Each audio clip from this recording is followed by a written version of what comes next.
your presidential candidate from. But I think one way for us to end up being viewed as the ugly American is for us to go around the world saying, we do it this way, so should you. Now, one of the president's more recent assertions. The world has a clear interest in the spread of democratic values because stable and free nations do not breed the ideologies of murder. By the resolve and purpose of America and of our friends and allies, we will make this an age of progress and liberty.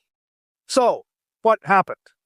Well, September 11th happened, obviously, and George W. Bush had to rethink.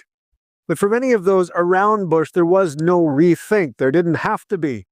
Long before September 11th, a small, influential group of neoconservatives here in Washington had wanted to see the United States transformed into a sort of benevolent ruler, unchallenged, astride the world.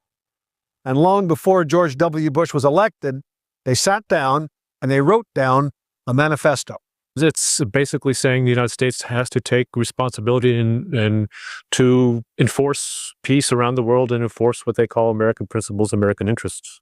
The document was effectively a charter of the Project for a New American Century, a neoconservative think tank in Washington. The founding members included Donald Rumsfeld, Dick Cheney, Paul Wolfowitz of the Defense Department, Richard Pearl, head of the Defense Advisory Board, Louis Libby, Cheney's chief of staff, John Bolton, Undersecretary of State for Arms Control, Nellie Cohen, who's on the Defense Policy Board. Much of what these men wanted is coming true. They urged that the U.S. abandon the anti-ballistic missile treaty. It has. They wanted establishment of more permanent U.S. military bases abroad. That is happening in the Philippines and in Georgia and will likely happen in Iraq.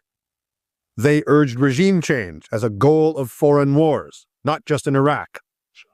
They wanted the U.S. as a global constabulary, their word, unburdened by the UN or world opinion, preventing any challenge to U.S. dominance.